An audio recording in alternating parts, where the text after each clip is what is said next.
Hello दोस्तों, आप सभी का आपके अपने YouTube चैनल पर एक बार पुनः स्वागत है। आज हम देखते हैं कक्षा 12वीं सब्जेक्ट है जो कि जियोग्राफी है, क्लास 12th RBSE।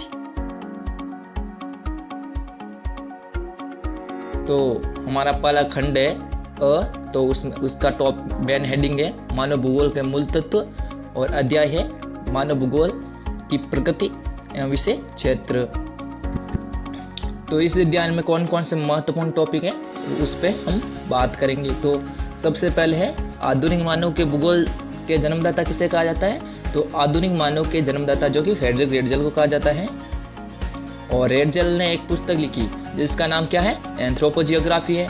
और संभववाद की विचारधारा किस फ्रांसीसी विद्वान ने दी थी। तो प्रोफेसर विल्डाल डी ब्लॉस ने दी थी।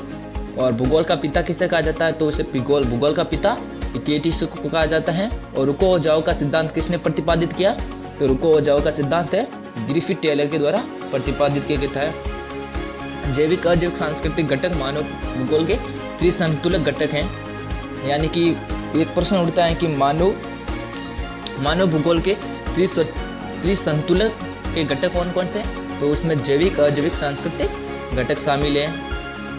और मानव भूगोल के उपक्षेत्र कितने हैं। मानव भूगोल के 4 उपक्षेत्र हैं। सामाजिक भूगोल होता है और राजनीतिक भूगोल होता है, आर्थिक भूगोल होता है और ऐतिहासिक भूगोल होता है। मानव भूगोल की परिभाषाएं, यानी कि मानव भूगोल की परिभाषाएं अनेक विद्वानों ने दी थी और उन सब ने अपने मतों के आधार पर अलग अलग परिभाषाएं दी थी।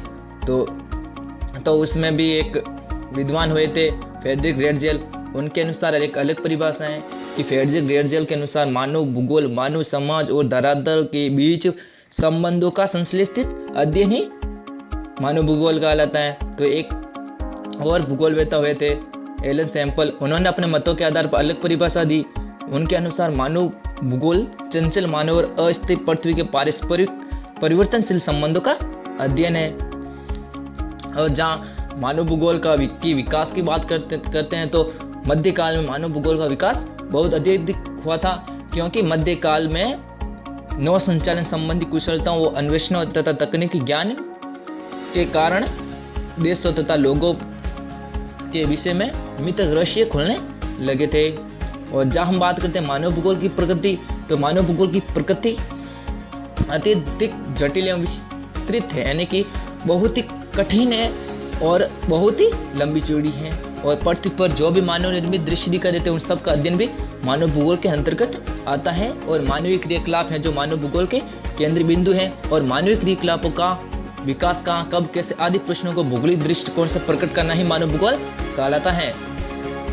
और जहाँ हम बात करते हैं मानव भूगोल के विषय क्षेत्र, तो हम मानव भूगोल के कुल 5 विषय क्षेत्र हैं। पहला है जनसंख्या, दूसरा प्रदेश के प्राकृतिक संसाधन, तीसरा सांस्कृतिक वातावरण, चौथा कालिक अनुक्रमण और 5वां है सामाजिक और प्रादेशिक संगठन।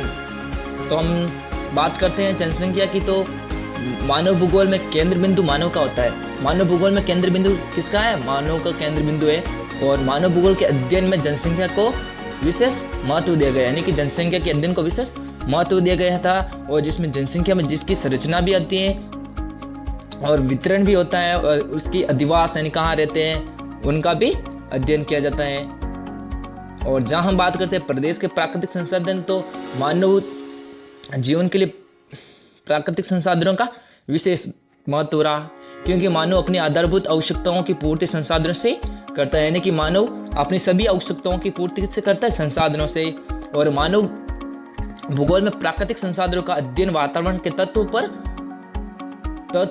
का मानव पर प्रभाव पड़ता है, यानी कि प्राकृतिक संसाधनों का अध्ययन वातावरण के तत्वों का मानव पर प्रभाव पड़ता है। और मानव की क्रियाविधि का प्राकृतिक संसाधनों पर प्रभाव पड़ता है। जैसे कि हम वनों से लकड़ी काटते तो प्राकृतिक संसाधनों पर प्रभाव पड़ता है और उनका अध्ययन जो कि मानव भूगोल में किया जाता है। तीसरा है सांस्कृतिक वातावरण।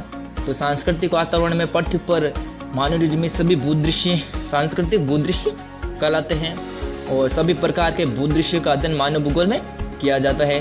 कालिक अनुक्रमण, तो उसमें हम देखते हैं कि मानव पृथ्वी अस्थायी है। मानव और पृथ्वी क्या है, अस्थायी। अर्थात समय के साथ साथ इनके भौतिक गुणों में भी परिवर्तन होता रहता है और जिनका अध्ययन मानव भूगोल में सम्मिलित होता है। जैसे कि कभी ज्वालामुखी होता है, कुछ अन्य भौतिक गुणों में परिवर्तन होता रहता है।